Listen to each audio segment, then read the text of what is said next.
Évangile de Jésus-Christ selon saint Luc. En ce temps-là, Jésus disait à ses disciples une parabole sur la nécessité pour eux de toujours prier sans se décourager. Il y avait dans une ville un juge qui ne craignait pas Dieu et ne respectait pas les hommes. Dans cette même ville, il y avait une veuve qui venait lui demander « Rends-moi justice contre mon adversaire ». Longtemps il refusa, puis il se dit « Même si je ne crains pas Dieu et ne respecte personne, comme cette veuve commence à m'ennuyer, je vais lui rendre justice pour qu'elle ne vienne plus sans cesse m'assommer. » Le Seigneur ajouta « Écoutez bien ce que dit ce juge dépourvu de justice. Et Dieu ne ferait pas justice à ses élus qui crient vers lui jour et nuit? Les fait-il attendre?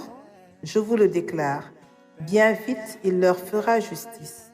Cependant, le Fils de l'homme, quand il viendra, trouvera-t-il la foi sur la terre? Acclamons la parole de Dieu. Persévère, persévère, persévère, encore une fois persévère, persévère, persévère.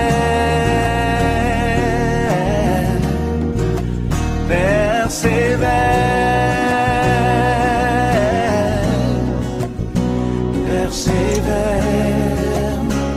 car sa parole, elle s'accomplira. Chers frères et sœurs, la parole de Dieu de ce 29e dimanche du temps ordinaire nous fait méditer sur la persévérance en général et sur la persévérance dans la prière persévérante en particulier. Qu'est-ce que la persévérance? Elle est cette capacité à maintenir un effort, une attitude ou une action dans la durée, malgré les obstacles, les difficultés, les lenteurs et les échecs apparents. La persévérance exprime une volonté ferme et constante de poursuivre son but jusqu'à son accomplissement. Dans la vie quotidienne, nous savons que certaines réussites ou certains succès n'arrivent que grâce à la persévérance. Par exemple, un agriculteur qui prépare son champ doit labourer, semer, arroser sans relâche et attendre avec patience la récolte.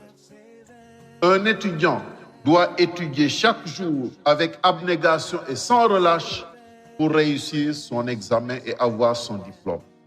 Un pays où des citoyens doivent travailler pendant des années sans relâche pour espérer se développer et aller de l'avant.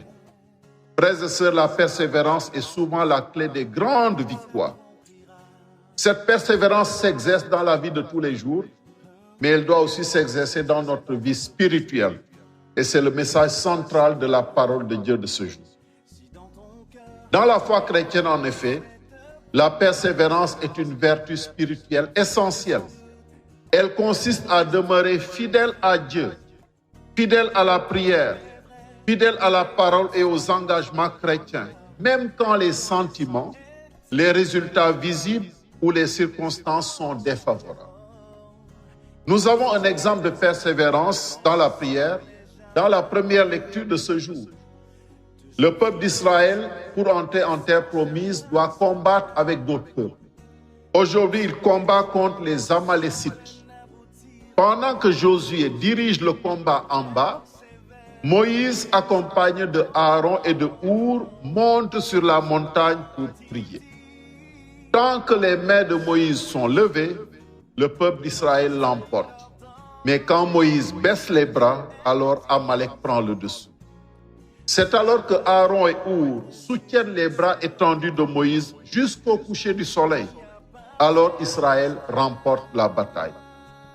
Frères et sœurs, cette scène magnifique nous montre que la prière persévérante est une force réelle qui soutient le combat spirituel et concret. Sans prière, on voit que le peuple faiblit. Avec une prière constante et soutenue, la victoire est assurée. Dans la deuxième lecture, Saint Paul exhorte Timothée à demeurer ferme dans ce qu'il a appris dans les Saintes Écritures, qui ont le pouvoir de communiquer la sagesse et le salut par la foi.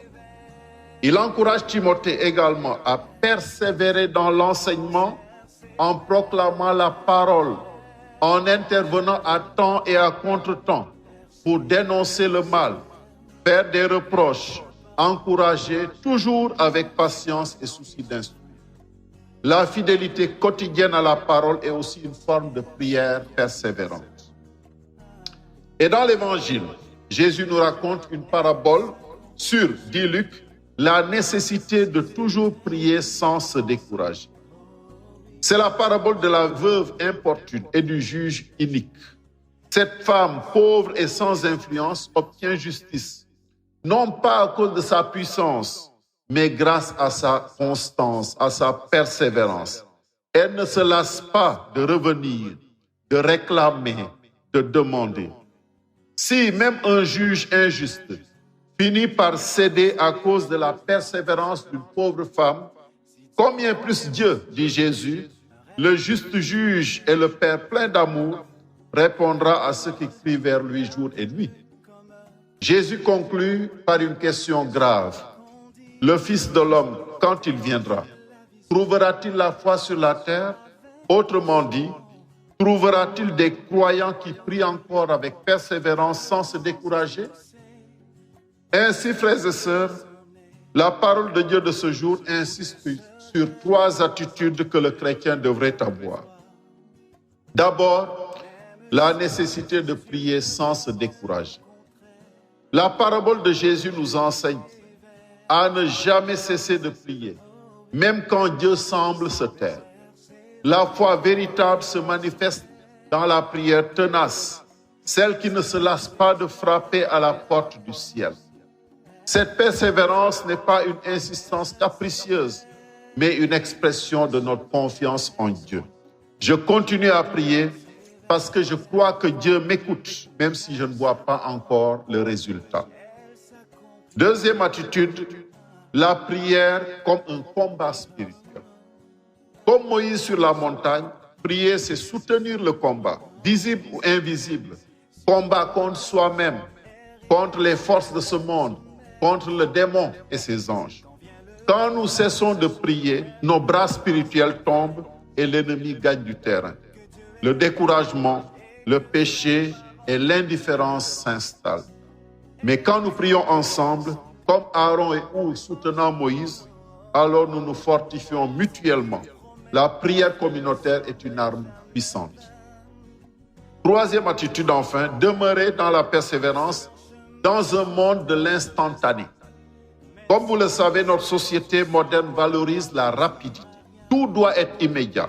Internet, les communications, la consommation. Cette mentalité s'infiltre malheureusement aussi dans la foi. On voudrait que Dieu réponde tout de suite à nos prières, comme une application qu'on clique.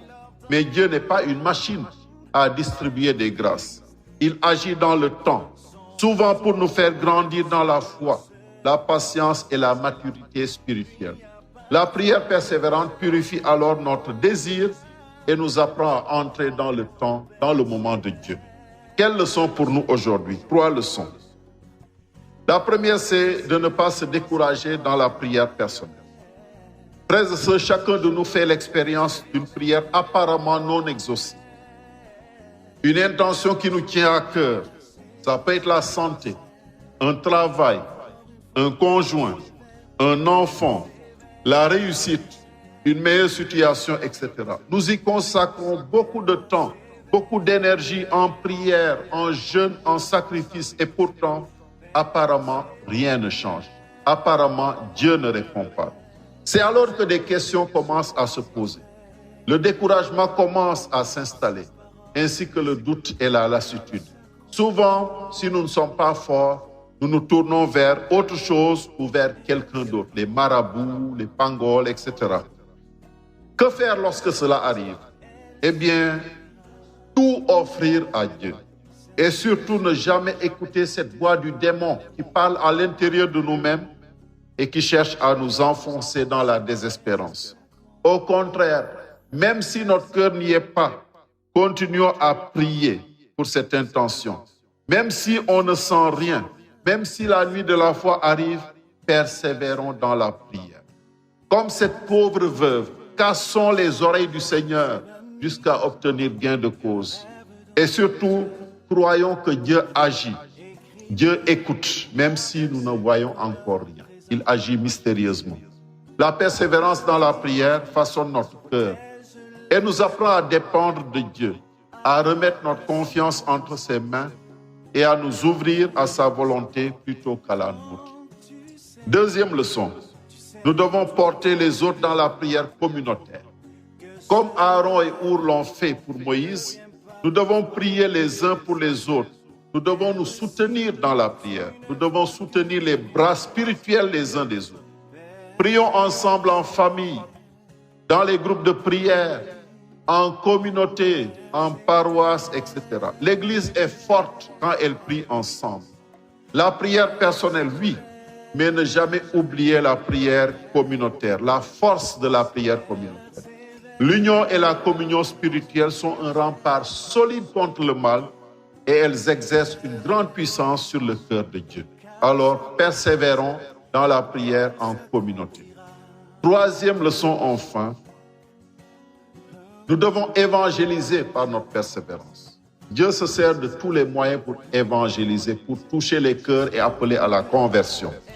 Notre persévérance est souvent un moyen par lequel le Seigneur se sert pour toucher les cœurs, pour appeler à la conversion et à la pénitence.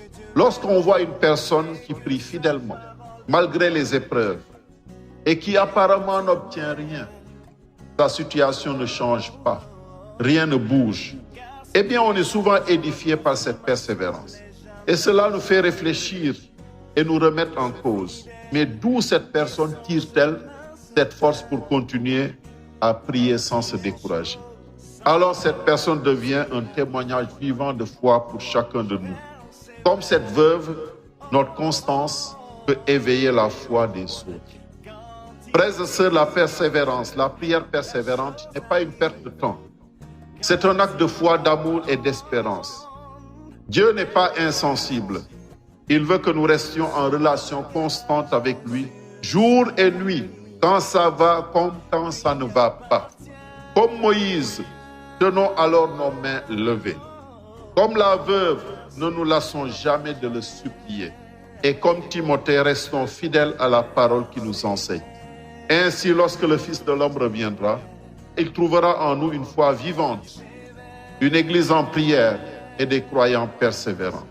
Que Marie, la bienheureuse Vierge Marie, femme de prière et de persévérance, que tous les saints soutiennent notre foi et notre persévérance, au nom du Père et du Fils et du Saint-Esprit. Amen. Persévère, persévère,